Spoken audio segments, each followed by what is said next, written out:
Second, I believed there was life after a wedding. I loved kids, and I wanted us to have a child almost immediately, and that meant we'd need to rent a bigger apartment and take care of other things. Although Maya had all the reasons to want a big wedding, I still kicked against it. She mentioned something about having the perfect expensive wedding, but we both knew it was impossible. Surprisingly, Maya got a job a couple of months before our wedding. I told her I could not afford to buy the brand of wedding gown she needed and pay for her bridesmaids' dresses. So, she figured it was better to get a job and handle most of her bills instead of bugging me. Her wise decision impressed me, and I hoped she would keep up with her career after we married. Also, I expected she would contribute to our wedding plans with her new job in the picture, but she didn't. Everything she earned was channeled to her gown, shoes, accessories, and everything her bridesmaids needed. So, I ended up paying for the wedding venue, hall cakes, and almost everything on my own. 2 weeks before our wedding, I noticed that Andrea began to text me more and more. She'd text me in the morning to ask if I slept well, and she'd text me as she went shopping with Maya. In fact, it was a long list of reasons to text me.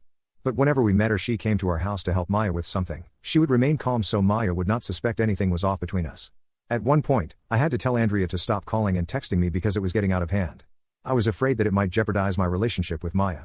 I was too afraid to mention it to Maya because I didn't want it to ruin their friendship or wedding preparation. I knew how much she loved and trusted Andrea, and deep down I believed Andrea was trying to get me to change my mind about marrying her best friend. On the night of Maya's bachelorette party, I understood why. I was in the club section of the hotel we were all lodging at a day before our wedding. I was drinking with some of my friends when Andrea called me and said there was something she wanted to show me. At first, I didn't want to go because I believed she wanted to change my mind one last time. But when she mentioned Maya and a familiar name, I took one of my friends and went upstairs. I got to the hotel room they were using for their small party. I saw Andrea outside the door waiting for me. She told me something I could not believe, and when I opened the door, my heart nearly fell into my stomach. Before I opened the door, I heard soft noises from their room, and my chest constricted as I touched the door's handle. To my greatest shock, I saw Maya on top of another man, which I suspected was the guy they hired to entertain them. The moment she saw me, she jumped off him and struggled to cover herself with the sheets.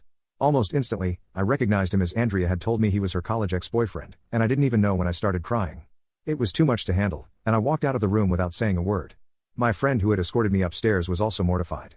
He tried to talk to me or maybe calm me down, but I shrugged him off and walked out. As I walked down the corridor, I heard Maya yelling at Andrea, "Why would you do this to me?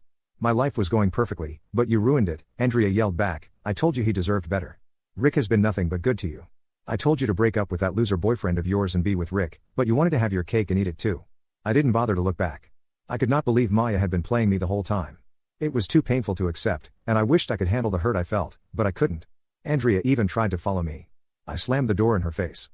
I drank until I could not differentiate between a shadow and an actual person. The following morning, I woke up to a ton of missed calls from Maya and some other people. When I left the room, Maya was already wearing her wedding gown. She looked so miserable. The moment she saw me, she ran to me and asked why I wasn't dressed for our wedding. Hearing that made me so furious. Out of anger, I pushed her away and announced I was calling off our wedding. Everyone was shocked, and they kept asking why I changed my mind. Even my parents were shocked to see me in that state because no one expected this to come after all the money I had spent on the preparations. But I was too heartbroken to speak. I stared at Maya with so much anger. I went back into my room and locked myself from inside. I could hear my parents and some of our friends asking Maya about the reason behind my decision, but she didn't respond. She just pretended to faint, and a couple of people caught her before her body touched the floor. After cleaning up from the previous night, I left the hotel room with a few belongings I had taken there. I switched off my phone after I dropped an apology message on my friend's WhatsApp group chat and switched off my phone. Please don't blame me. I didn't know how else to react.